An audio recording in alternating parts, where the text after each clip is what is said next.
हाँ जी, अस्सलाम वालेकुम। आज जो टॉपिक मैंने चूज़ किया है वो बहुत ज़्यादा कॉमन है साइकेट्री को लेके कि पागलपन क्या होता है, पागलपन की असल वजह क्या है और लोग किस तरह प्रेज़ेंट करते हैं और हम लोग मिसअंडरस्टैंड क्यों करते हैं ऐसे पेशेंट्स को। ठीक है, हम लोग इनको पागल ही क्यों कहते हैं? क्या ये जानबूझ के ये हरकतें करते हैं या ये उनको खुद भी अंदाज़ा नहीं होता कि हम पागल हैं या नहीं? तो basically it is a chemical imbalance. ये हमारे ब्रेन के अंदर एक इम्बैलेंस है, क्योंकि हमारे ब्रेन में कुछ केमिकल्स हैं जो नर्व्स के अंदर मूव कर रहे हैं और हमारी हर चीज़ का रिस्पॉन्स जो है वो ब्रेन के मुख्तलिफ पार्ट्स में इंटरप्रेट होता है। हमारा ब्रेन के मुख्तलिफ पार्ट्स जो हैं वो हर एक रिस्पॉन्स को अंडरस्टैंड करते हैं, फिर वो उस ऑर्गन तक पहुंचाते हैं जिससे जो काम लेना होता है। मिसाल के तौर पे जैसे हमारी मेमोरी है, अब हमारा हिप्पोकैम्पस जो है वो हमारी मेमोरी को कंट्रोल करता है। हम जो चीज़ याद करते हैं वो हमारे हिप्पोकैम्पस में जाके स्टोर हो जाता है। इसी तरह हमारी जो मोटर रिस्पॉन्स हैं, हमारा जो सेरिब्रम है, दिमाग के दो हिस्से होते हैं, एक दायां हिस्सा, एक बायां हिस्सा। अब जो हमारा दायां हिस्सा है वो हमारी left side of the body को कंट्रोल कर रहा है और जो बायां हिस्सा है वो हमारी right side of the body को कंट्रोल कर रहा है। ठीक है, इसी तरह जो है हमारे ब्रेन के अंदर कुछ केमिकल्स होने की वजह से अगर उनमें इम्बैलेंस हो जाए तो हमारे पास पेशेंट जो है वो पागलपन के तरीके से प्रेजेंट करते हैं। इसमें होता क्या है? इसमें होता ये है कि जब भी हमारे पास पेशेंट आएगा वो यंग होगा। यंग यंग पेशेंट्स में ये बहुत ज़्यादा है। होगा क्या? शॉर्टनेस ऑफ ब्रेथ होगी, सांस चढ़ा होगा, हालांकि फेफड़े ठीक होंगे, हालांकि कोई भी जिस्म में इन्फेक्शन नहीं होगा, फिर भी हार्ट रेट बहुत ज़्यादा होगा।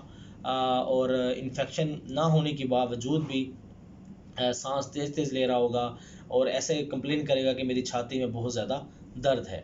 ठीक है, अब हार्ट रेट जो है ये ज़रूरी नहीं है कि कोई डिज़ीज़ हो तो हार्ट रेट बढ़े। हार्ट रेट किसी भी इमोशनल चेंज की वजह से, इमोशनल अनस्टेबिलिटी की वजह से भी हार्ट रेट बढ़ जाता है। ठीक है, ऐसे जो मरीज़ हैं हमारे पास, वो उनके जो वालदेन हैं या उनके जो बहन भाई हैं वो ऐसे मरीज़ लेकर आते हैं। ठीक है, क्योंकि मरीज़ जो पागल होता है वो कभी भी खुद चल के नहीं आता डॉक्टर के पास। वो क्योंकि जो पेशेंट है उसको नहीं पता होता कि वो पागलपन का मुज़ाहिरा कर रहा है या वो वाक़ई अनस्टेबल है या पेशेंट है। ऐसे जो पेशेंट आते हैं या तो उनके वालिदैन लेके आते हैं या उनके बहन भाई लेके आते हैं और उनके अंदर ये सारे फीचर्स होते हैं। अब सिम्पटम्स और क्या हैं इसमें जिससे हम अंदाज़ा लगा सकते हैं कि हमारी फैमिली में ये बंदा जो है वो मेनिया या पागलपन का शिकार है। मेनिया के अंदर बहुत ज़्यादा रैपिडली मूड स्विंग होता है। मूड स्विंग से मुराद ये है कि बहुत ज़्यादा पेशेंट गुस्सा करता है।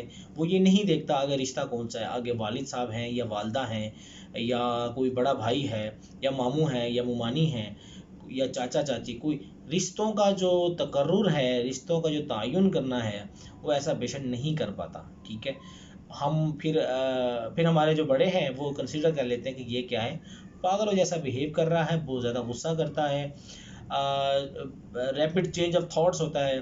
ठीक है, मल्टीपल काम एक एक दफ़ा के दौरान जो है वो कहता है जी मैं ये काम भी कर लूँ, मैं ये काम भी कर लूँ, मैं ये भी पकड़ लूँ, ये भी कर लूँ। ठीक है, और गुस्सा बहुत ज़्यादा करता है, रैपिडली काम करता है, चीज़ों में बहुत ज़्यादा ओवर इंटरप्रेट करता है। ठीक है, बहुत ज़्यादा सोचता है तो बस फिर सोचता ही रह जाता है। और नेगेटिव थॉट्स हर चीज़ को लेके पेसिमिस्ट हो जाता है, ऑप्टिमिस्ट नहीं होता, पेसिमिस्ट हो जाता है। ठीक है, और फ्लाइट्स ऑफ थॉट्स आती हैं। ठीक है, बहुत ज़्यादा सोचता है और इसके अलावा सुसाइड की बहुत ज़्यादा थॉट्स आती हैं उसके अंदर।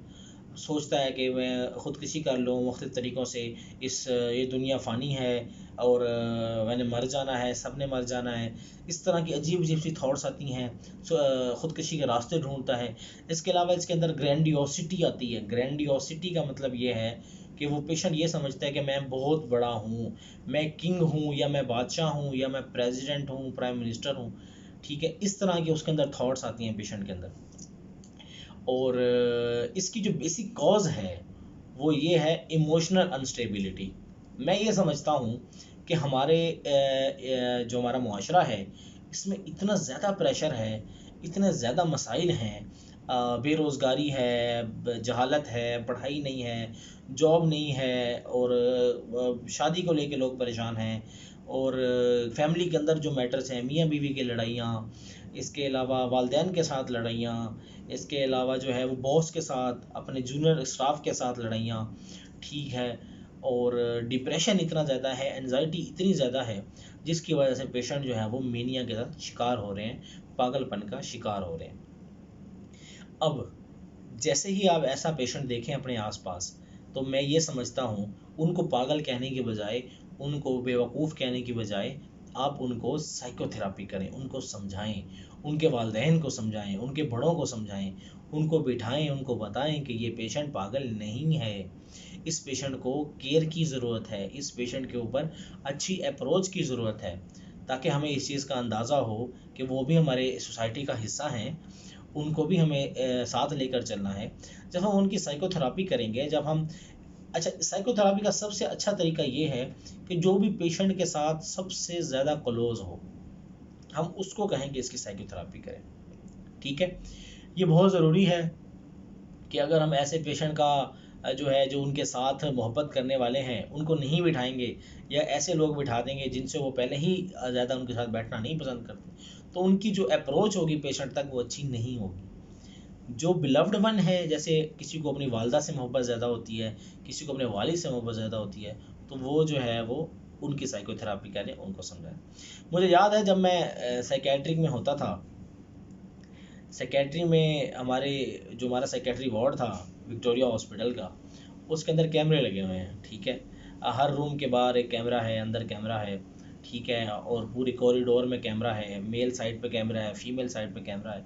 रमज़ान शरीफ था तो पेशेंट रात को सो रहे थे, तो मैं ये देखा कि एक पेशेंट हमारे पे एडमिट था, यंग पेशेंट था, 32-33 ईयर ओल्ड था, और मेनिया का पेशेंट था, पागलपन का।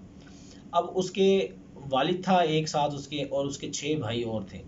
अब रमज़ान शरीफ था तो वो 6 भाई के, उन्होंने ये बेवकूफ़ी की कि 6 के 6 भाई इकट्ठी जो है वो सहरी लेने चले गए, और पेशेंट को, हम ऐसे पेशेंट्स को बांध के रखते हैं उसकी टांग या बाजू, ताकि वो किसी के ऊपर हमला न करें, क्योंकि ये एग्रेसिव होते हैं, बहुत ज़्यादा गुस्से वाले होते हैं, और इनको भी नहीं पता होता है ये गुस्सा कर रहे हैं, और इन पे पुलिस केस भी नहीं होता। ठीक है, क्योंकि ये पागलपन होता है इनका, पागल ये कंसीडर हो चुके हुए होते हैं, इसलिए इन पे केस नहीं होता। तो वो उन्होंने क्या किया, उन्होंने अपने वालिद साहब को अकेला छोड़ा, पेशेंट को बांधा भी नहीं, और सैलरी लेने चले गए। तो जब मैंने कैमरे में देखा, तो हमने देखा ये कि उसने, वो जो है अपने वालिद साहब को, उसको नहीं अंदाज़ा था, उसने टांग मार दी छाती पे, और उनका वालिद साहब जो है वो टांग लगने की वजह से पीछे जा गिरा और एक्सपायर हो गया। अब हमने फ़ौरन अप्रोच किया, वहाँ तक गए, हमने उनको पकड़ा, इतने में उसके भाई भी आ गए, हमारे कुछ गार्ड्स चले गए, हमने जाके उस पेशेंट को पकड़ा और उसको जो है बड़ा कंट्रोल किया। तो कहने का मतलब ये है कि इस हद तक होते हैं, आप लोगों ने अपना भी ख्याल करना है, अपनी फैमिली में भी ख्याल करना है। वो किसी को गोली मार दें, किसी को छुरा मार दें, किसी को मार दें जान से, उनको इस चीज़ की कोई परवाह नहीं होती, बिकॉज वो ऑलरेडी जो है वो सफ़र कर रहे होते हैं, उनको पता ही नहीं होता कि हमारे साथ ये क्यों हो रहा है। तो ये 2-3 काम हैं, ये आपने करने हैं। एक, उनकी साइकोथेरापी करनी है, दूसरा इसकी एंटी साइकोटिक मेडिसिन्स होती हैं, एंटी डिप्रेसिव मेडिसिन्स होती हैं, एंटी सुसाइडल मेडिसिन्स होती हैं, जो पेशेंट को थोड़ा मूड स्टेबलाइजर्स होते हैं, जो पेशेंट को ज़रा थोड़ा स्टेबल रखते हैं। ठीक है, इसमें से इंजेक्शन साइकेट होता है, डायज़ेपाम वेलियम टैबलेट्स, और इसके अलावा और भी मेडिसिन हैं जो एक साइकेट्रिस्ट ही प्रेस्क्राइब कर सकता है।